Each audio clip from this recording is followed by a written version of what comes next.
뉴스쇼 금요일의 코너 기자가 훅 파고드는 뉴스의 진실 훅뉴스입니다. 오늘도 권민철 기자 나왔습니다. 어서 오세요, 권 기자. 네, 안녕하십니까. 오늘은 어떤 주제를 좀 들여다볼까요? 네, 이번 주 선거 때문에 별 주목을 끌지 못한 뉴스를 한 소재로 해봤습니다. 바로 이겁니다.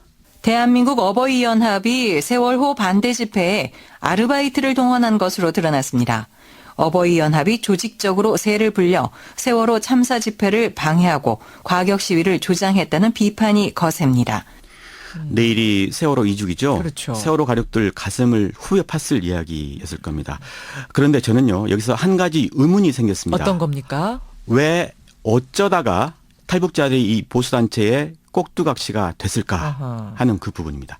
이번 중뉴스는요, 이 둘 간의 수상한 커넥션에 주목해봤습니다. 일단 사실관계부터 좀 정리를 해보죠. 그러니까 조금 전에 그 뉴스에 따르면 어버이연합이 탈북자 알바, 탈북자 아르바이트를 동원했다는 건데 그러면 탈북자들한테 돈을 준 건 맞았습니까? 네, 1인당 2만 원씩 줬다고 합니다. 어허. 어버이연합도요, 돈 준 사실에 대해서는 인정을 하고 있습니다. 다만 교통비 쪽으로 지급했다 이렇게 해명을 하더라고요. 교통비를 줬다고요? 네, 자기들 하는 일을 도와주니까 사례 차원에서 줬다는 겁니다.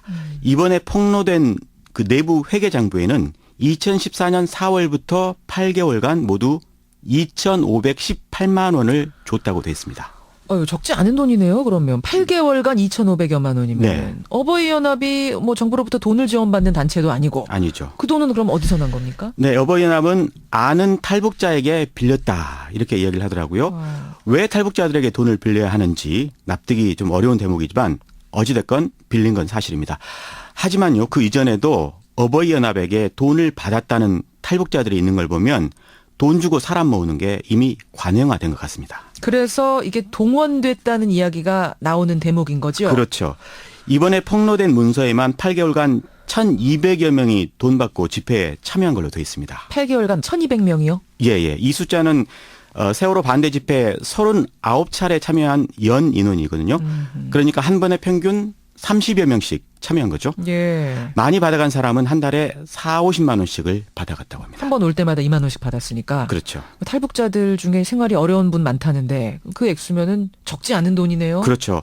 2만 원은 큰 돈은 아니지만 충분히 유인이 됐을 겁니다. 탈북자 이야기 들어보시죠. 자녀도 거의 실업자, 본인도 실업자, 직장을 가져본 적도 없고 연금을 받아본 적도 없고 하니까 또 일할 수도 없고 일할 자리도 없고요. 예. 그러니까 뭐 어떻게 보면 그런데 불러주면 그냥 감지독지하고 나가신다고 보면.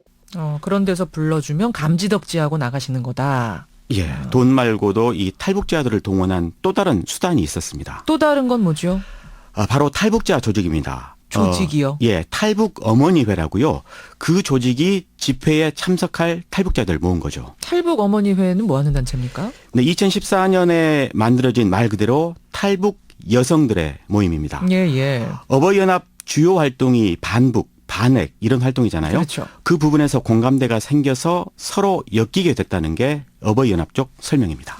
그동안에 대한민국에 와가지고 많은 신세를 졌으니까 우리가 이제는 어버이연합이 지금 솔직히 말해서 노인네들이 이때까지 어디서 말이지 뭐 지원 한 푼 받고 돈 한 푼 못 받는데 자기 돈으로 쏟기 일반 또 폐지 주소까지 와가지고 이렇게 봉사를 하는데 우리도 같이 해야 되냐 이렇게 해서 일이 엮어진 거예요. 그러니까 우리도 신세진 게 많으니까 가서 돕자, 봉사하겠다 이제 이런 얘기예요. 네네. 근데 그런 마음이었다면은 굳이 돈까지 줘가면서 동원이라는 이런 시선까지 받아가면서 할 이유는 없었을 것 같은데? 네, 어버이연합은 2006년도에 창설된 이후에요. 줄곧 정치, 사회 여러 이슈에 대해서 보수적인 입장에서 집회를 열어온 단체잖아요. 그렇죠. 하지만 최근에 회원들이 줄어들고 있다고 합니다. 다시 들어보시죠. 옛날처럼 그렇게 막 안 돼. 왜 그러면은 어르신들이 전부 다가 이제 상당히 많이 먹어가지고 이제는 데려오실 분들이 없어요. 예. 또 이제 뭐 큰 행사 한다 그러면 이제 먼저 좀 더 어떤 사람들 또 동원해가지고 전화해서 동원해서 또 한 200명도 만들고 그래. 이게 어버이 연합 관계자의 말인 거죠? 그렇죠. 예. 그러니까 그만큼 사람이 줄었기 때문에 동원할 사람이 필요했다는 건데 그 대상으로 탈북자들을 주목을 한 거죠. 자체 회원 수가 급감하니까 조력 단체가 필요했고, 그렇습니다. 그 조력 단체가 이제 탈북자였던 거다. 예. 근데 뭐 조력 단체가 손잡는 것 자체는 문제가 아닌데 도덕적으로 좀 문제가 있다고 봐야죠. 이제는 여기서 이제 돈을 주면서 동원한 거 아니냐 이 의혹 이 부분이 문제인 거군요. 예, 실제로 탈북자들은 2만 원이면 되지만은 예. 다른 일반인들을 동원할 때는 더 많은 돈을 줘야 된다고 합니다. 실제로요 일반인에게는 5만 원씩 줬다는 보도도 실제로 있었습니다. 그래요. 예. 그런데 여기서 조금 특이한 부분이 어버이연합은 대부분 남성들이고 보통 집회 열면은 남성들이 많이 모이기 마련인데 네. 여성 탈북자들이 조력을 했다는 이 부분이 좀 특이하네요. 예, 그게 좀 저도 이상했습니다. 앞서 말씀드린 돈 말고도 또 다른 이해가 있는 거 아니냐 그런 관측들이 내부에서 나오더라고요. 내부에서요? 무슨 네. 얘기입니까? 일단 방송에 좀 부적절하지만 증언 들어보시죠. 여자들은 가 있기 때문에 그 를 너무 좋아하는 거예요. 예. 도와준다고 하면서 그런 쪽에서 더럽게 놀았기 때문에 제가 오늘은 여기까지만 이야기할게요. 그러니까 탈북 여성들을 남한 남성들이 너무 좋아한다. 요거 네. 참 좀 충격적인 이야기인데 제가 누구 얘기입니까 이게? 물론 저 탈북자의 얘기입니다. 탈북자의 증언. 예. 수위가 좀 높아서 제가 삐 소리로 처리를 했는데요. 이게 무슨 말인지 청취자 여러분들 뭐 상상에 일단 맡기겠습니다. 여기까지만 이야기하겠다. 이 대목도 의미심장하게 들려요. 맞습니다. 이와 관련해서 좀 더 적나라한 증언이 다수 확보가 돼 있지만요.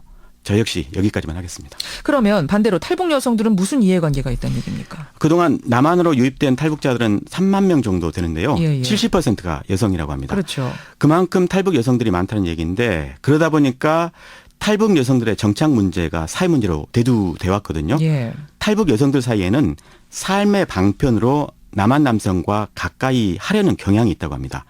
탈북 여성 지원단체인 새롭고 하나된 조국을 위한 모임 신미녀 대표의 이야기입니다. 북한의 여성들이야 뭐 아무래도 남성들을 만날 그런 공간이 좀 넓지요. 경제적인 어떤 그 도움을 받기 위한 그런 사안도 있죠. 여기서 사기를 이제 많이 당하거든요.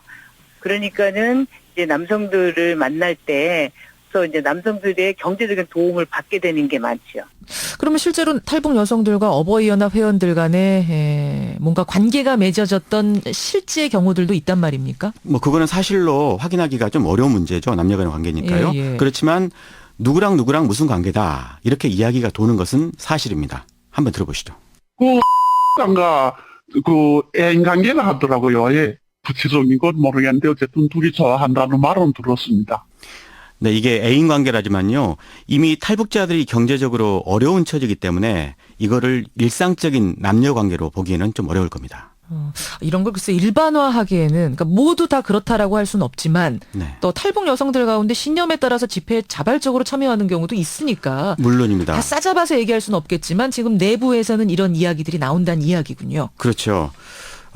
왜냐하면 그동안 세월호 집회뿐만 아니라 예. 어버이연합에 하는 다른 정치 집회도 줄곧 이 둘이 같이 했으니까요. 그래요. 아까 말씀드린 북한 문제라든가 북한 체제 반대 집회는 동원하지 않아도 제발로 참여했을 수는 있겠죠. 근데 이번 세월호 집회는 북한 이슈는 아니었어요. 이러다 보니까 처음에는 어버이연합 쪽과 함께 했다가 예. 이렇게 북한과 무관한 일까지 관여하게 되니까 어버이연합에서 멀어져간 탈북자들도 많다고 합니다. 탈북자들 내부에서도요. 탈북자들이 이 남한 정치 문제에 관여하는 것에 대해서 비판적으로 보는 사람들이 많습니다. 그래요. 네, 들어보시죠. 북한 문제에서만큼은 저희가 잘 알고 우리 문제가 하니까 예. 거기에 대해서 뭐 어떤 형식이든지 저희가 뭐 적극적으로 대처합니다만은 특히 뭐 남남 갈등 문제도 저희가 뭐라고 깊이 못 들어가요. 왜냐하면 이 역사 속에서 그런 것들이 형성돼 있기 때문에 우리는 그냥 지켜보면서 그리고 또 학습도 하고 있는 그런 입장이거든요.